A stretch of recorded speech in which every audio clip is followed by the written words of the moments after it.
tayo nandito para sa sarili natin. Hindi tayo nandito para magpakasawa tayo sa anumang gusto natin gawin. Nandito tayo sa mundo for a purpose. We have to remember that. Kailangan na laging itanim sa isipan natin, sa puso natin, na nandito tayo because of God's goodness, of God's mercy. Nandito tayo is to appreciate God's creation. Nandito tayo is to worship God. Nandito tayo is to give thanks to the Lord for the wonderful that He created, this universe, including mankind. Amen? Kaya po ang purpose natin, so that when God called us, give us conviction and bring us to His Son, Jesus Christ. Because we know, there's no other way of salvation only through Jesus Christ.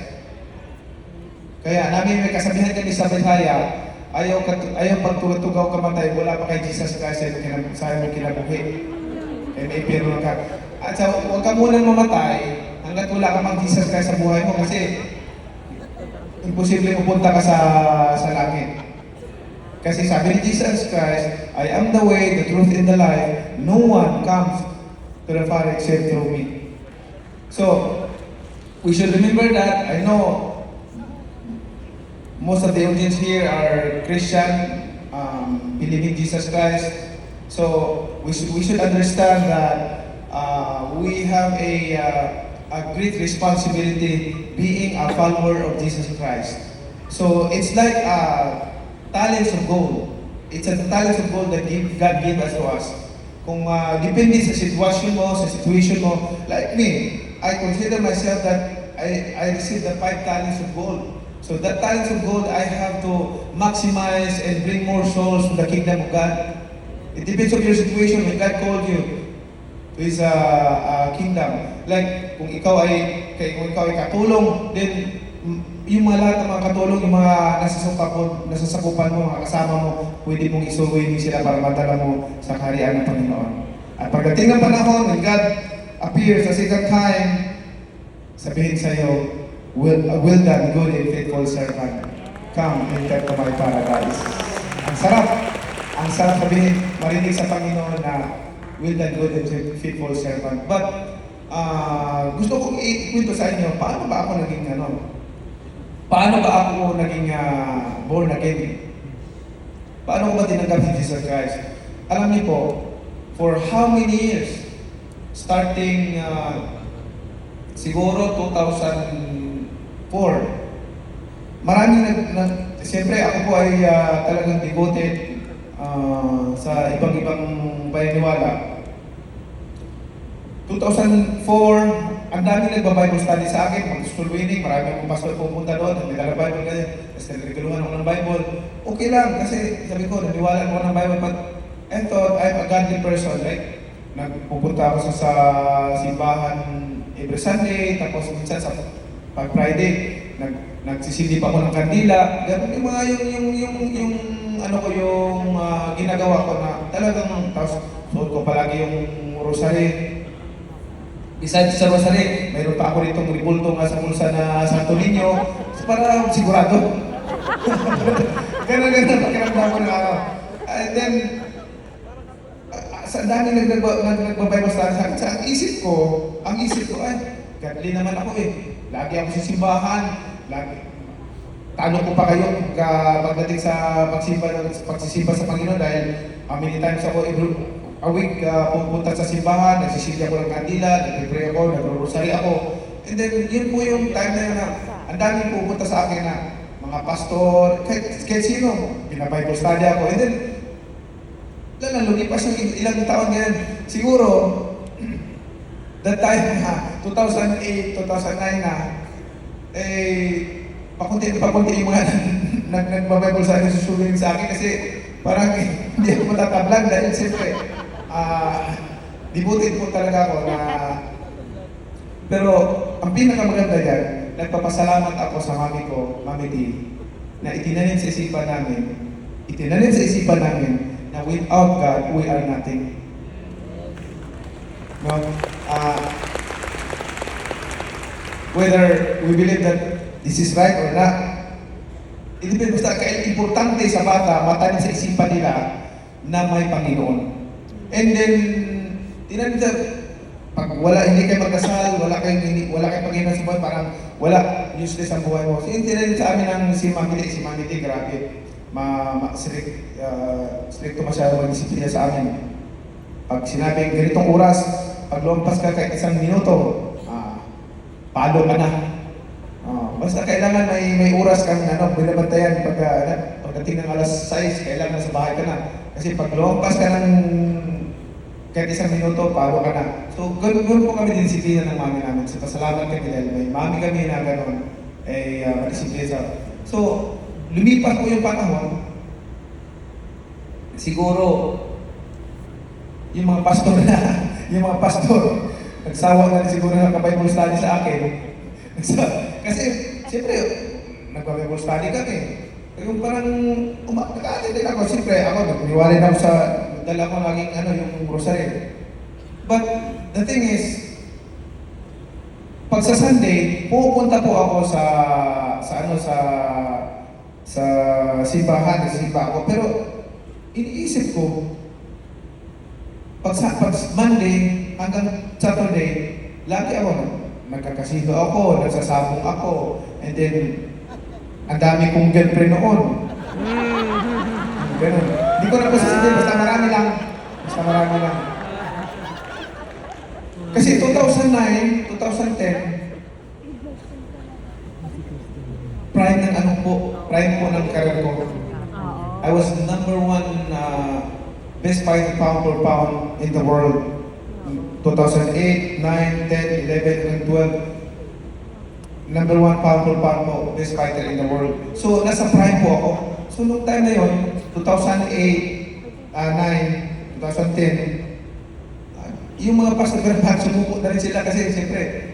So, nagpapasalamat po talaga ako na nung time na yun, 2010, December yun, pag-birthday ako, iba yung pakiramdam ko. Ito po yung talagang nangyari sa akin. Nasa Jensen ako nag-celebrate noon, hindi ko makalimutan. Kasi, yung birthday ko na yun, mayroon akong pa-derby.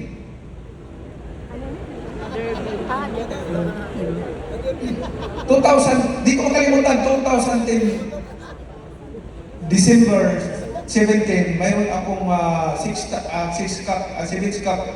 cup derby. So, invitation, maraming invitation. So, pag ganun kasi, mga November pa lang, nag-invite ka na, November. So, pagdating ng December, iba na yung pakiramdam ko, parang ituloy ko ba o hindi? Parang hindi ko itutuloy, parang wala kang gana magsabong, magsugal. Iba na, parang nag-change yung pakiramdam ko. Then, nahiya naman ako na i-cancel ko yung invitation dahil pa-birthday ko, and then, na-invite ko na yung prepared na yung siyempre, mga kilalang tao rin, may mga kaya din. So, itinuloy ko na lang, pero nandun ako sa sapong para akong wala yung presensya ko doon. Yung ayaw ko dito. Tapos, papainumin nila ako, tikim na ako, pero parang wala nang lasa yung alak. No, wala nang lasa yung alak. Sabi ko, parang ayaw ko na. And then, that time, after that, na birthday ko, short. But before that birthday, that day, may tao nagsabi sa akin, hindi ko naman siya kilala. Sabi niya, pasensya ka na, hindi ako maka-attend sa birthday mo. Mga 1 day, 2 days before my birthday, pasensya ka na, hindi ako maka-attend sa birthday mo kasi busy pa ako. Tapos binigyan niya ako ng regalo na hindi ko alam na Bible pala yun. So, ito lang, regalo lang ako sa'yo, pero hindi na maka-attend sa birthday mo kasi may lakad ako, may appointment ako. Hindi ko, salamat po, maraming salamat. Pero, sino ba yun? Hindi ko kilala. And then, ito na. Nangyari, sabi ko, hindi ko pinansin yung regalo niya. Dahil ko lang ito pa, lang ito, libro lang yata ito, libro, gano'n. So, nilagay ko lang doon. Alam niyo, pagdating ng, tapos yung birthday ko, pagdating ng January, iba na yung pagkatapos ng birthday ko, iba na yung pakiramdam ko. Sabi ko, ayaw ko nang magsugal, ayaw ko nang mag-inom. And then, naka-schedule ako na doon ako sa LA, pumunta ako ng LA. Doon ako sa LA. grabe yung ano ko, yung experience ko na para bang feeling ko gusto ko na magpakamatay. Umabot ako sa ganun na gusto ko magpakamatay because I am not worthy in the sight of God. Parang nagsisisi ako, parang lahat na ginawa kong kasalanan nag-flashback sa isipan ko. Lahat yung mga babae, sugal, inom, drunkenness. Kasi nung time na yun, may casino ako. May casino ako dyan sa Road Boulevard, may club ako. Isa ako sa may-ari ng Hollywood Bar dyan sa Quezon City. Alam niyo, siguro nadaanan niyo yun, yung Hollywood Bar dyan na malapit sa IBS and GMA na malaki. Isa ako sa may-ari din nung araw. So, nung time na yun, nasa area ko, grabe, hindi ko alam na yun na pala yun ang kulit sa akin ng Panginoon. Pero gusto kong patayin yung sarili ko kasi hindi ako worth it. Nandun ako sa kwarto, ako lang kasi binubuksan ko yung bonus ng ano ko, baka may mahanap akong kutsilyo o baril.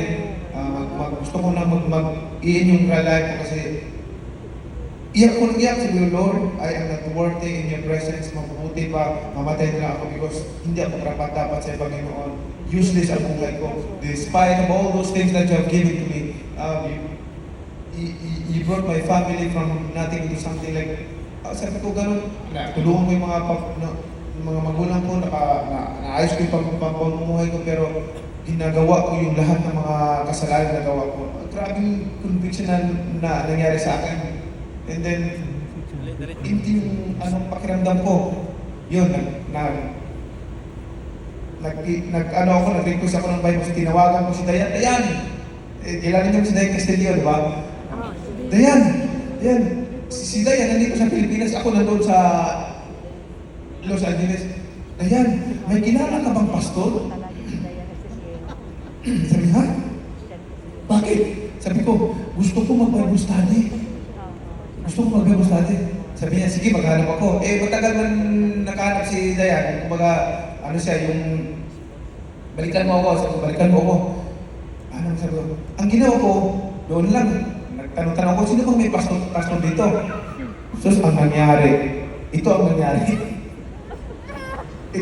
Talagang, sabi ko, God is good all the time. Amen? Bakit? Ano nangyari? So, nagharap kami ng pastor. May pumunta. Pastor, lalaki at saka babae, mga pastor at saka pastora. Yung pala, mga pastor ni Kibuloy.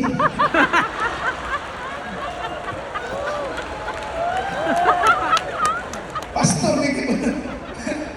Hindi, maganda rin. Sabi ko, ay, salamat, may Bible study kami. Kasi Bible eh. Kaso lang, doon sa ending ng Bible study namin,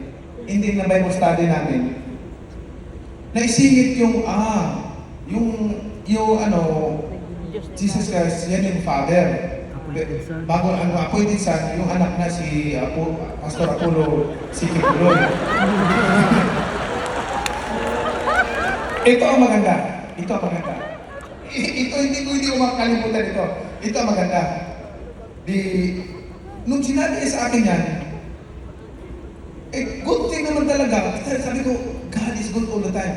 Kasi, when I was 10 years old, 11 years old, may isang verse ako na memorize. Sabi ko, bakit ko na-memorize yung verse na yun? Hindi ko makalimutan kasi nung araw na yun, nung time na yun, nung bata ka ako, I was 11 years old, 10 years old, may Bible study. Nag-attend ako ng Bible study. Yung sa mga bata, bibigyan ka ng kindi, gano'n, no? Tapos parang attend ka. Attend ako doon, tapos pinamemorize sa amin yung verse na yun. Isang verse na na-memorize ko, yung John 17, verse 5. John 17, verse 5. Ang nakalagay doon, and now, Father, glorify me in your presence with the glory I had with you before the world began. So, nung sinabi sa akin, nung Bible study na yun, naalala ko yung verse. Parang sinabi sa akin, yung verse na na-memorize mo. So, ang sabi sa akin, yung si Jesus Christ, yun yung Ama. Yun na yung Ama. Ang bagong appointed si Pastor Kibuloy. Sabi ko, so, sa isip ko, sa puso ko, kontra doon sa na-memorize kong verse. Sabi ko, may question ako. Sabi ko, problemado na naman ako. Sabi ko, ano ito? Tapos doon sa, instead na maganda yung Bible study namin, nauwi sa yung sagutan, yung may mga question na gano'n. Yung isa kasama ko kasi, nag-question, ay hindi totoo yan. Bakit siya naging anak ng Panginoon, naging appointed siya na si Jesus Christ, iba man yung ama, iba yung sa iba yung anak. Sabi niya, doon ako niniwala sa kasama ko kasi yung verse na na-memorize ko, now Father, glorify me in your presence with the glory I had with you before the world begins. So nandiyan na siya bago pa likhain ng sa mundo. Na ang ama at ang anak nag-uusap. Luwalhatiin mo ako, Ama, sa luwalhati na aking natamo bago pa natin likhain ang sanlibutan. So paano mo masabi na si Jesus Christ, yun na yung Ama? So yun yung ano ko, sabi ko, hindi maganda to, tapos nagtalo-talo na doon. Nag-away pa nga eh. Nag-away pa yung pastor, Nicky Buloy, at saka yung kasama ko. Sabi ko, wala to, hindi maalis pa nga. Sabi ko, tapos urin ako kasi gusto ko talaga makabasa ng Bible. Naghanap ako ng Bible, kasi walang Bible doon sa kwarto ko eh. May binigay sa akin si Rick Warren, yung purpose-driven life. Hindi ko makalimutan yun, grabe pa. Basang-basa sa luha ko yung purpose-driven life. Habang binabasa ko, tumutuloy yung luha ko. Sabi ko, grabe. Nung time na yun, sabi ko, Lord, I'm not educated of your word, the Bible. I don't know the word. But please, Lord, my life is useless without you.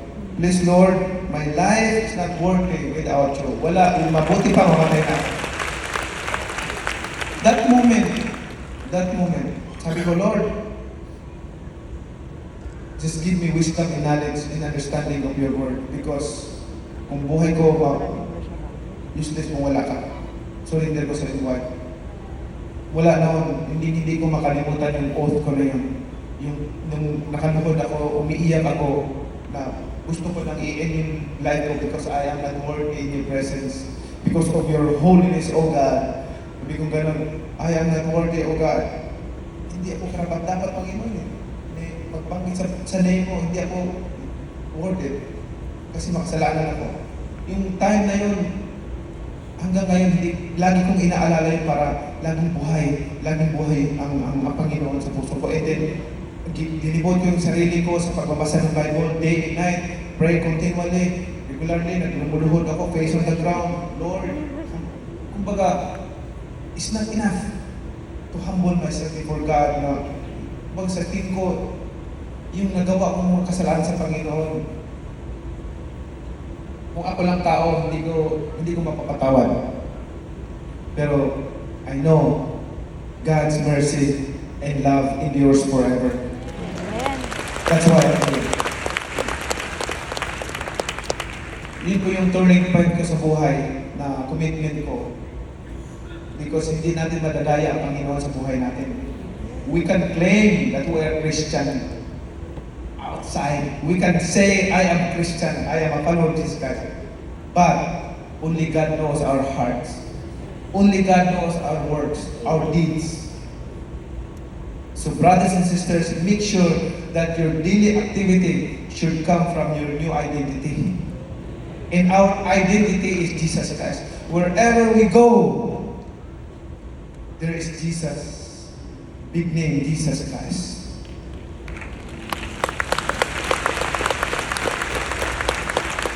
So when God called us to His service, His kingdom, sabi niya, make disciples of all, go and make disciples of all nations, baptizing them in the Father and of the Son and of the Holy Spirit, and teaching them to obey everything I have commanded you, and surely I am with you always to the very end of the age. Ask, make disciples. Kung ang sitwasyon mo ay isa kang janitor, kung ang sitwasyon mo isa kang teacher, kung ang sitwasyon mo isa kang driver, kung isa kang taxi driver, kung ang sitwasyon mo isang nasa opisina, kung depende sa sitwasyon mo, kung ikaw ay isang popular na tao, depende sa talents of God na binigay sa iyo ng Panginoon. Make sure na magdouble yan, makadala tayo ng kaluluwa sa kaharian ng Panginoon. So that when the Lord appears second time, not to bring sin, but to bring salvation to those who are waiting for Him. Sabihin niya sa atin, well done, good and faithful servant. Come, enter to my paradise. Ang sarap pakinggan. So yun po yun, yung commandments natin, make disciples of all nation, lahat tayo.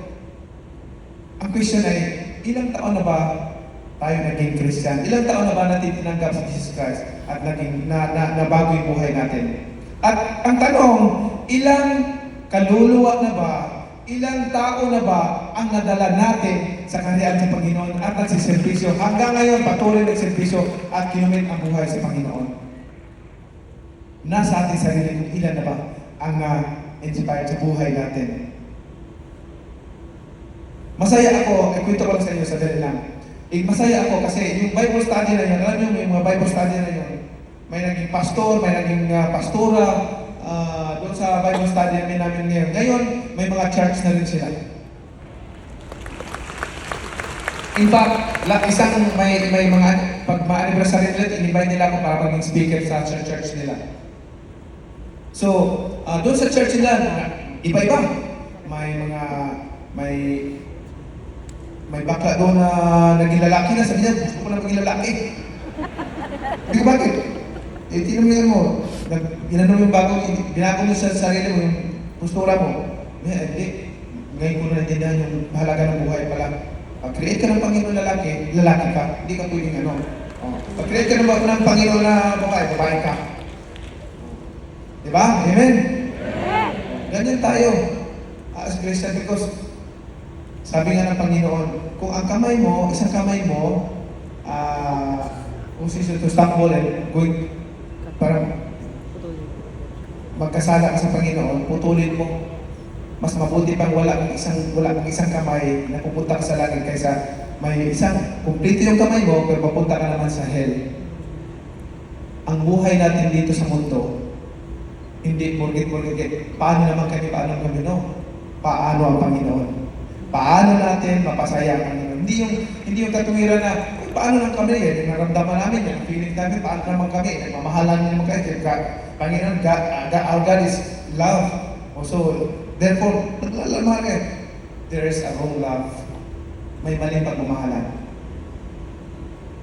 So, mag-ingat talaga tayo yan. Only God knows our hearts. Hindi tumitingin ang Panginoon. Hindi tumitingin ang Panginoon sa kung ano sasabihin natin, sa gawa natin. Dito sa puso natin, nagbabase ang Panginoon. How you treat others, how you love others. Yun po yung tungkulin natin. So, brothers and sisters, nagpapasalamat ako na isa ako sa nag-share ng gospel tonight. I'm so blessed because God is good. Kanina lang, para akong nagdating, nanginginig ako, giniginaw ako, tapos sinipon ako ngayon, wala nang sipon para kubuhin ako. But when you pray to God, and God is good, He is faithful to answer your prayer. And kanina parang sinipon ako, singa tapos giniginaw ako, para kubuhin. Ngayon, wala na. Hallelujah! God is good all the time, brothers and sisters. So, last word. Proverbs 12, verse 28. Lagi natin tatandaan. Sabi doon sa Bible, the Bible says, Proverbs 12, verse 28, in the way of righteousness there is life. Along that path is immortality.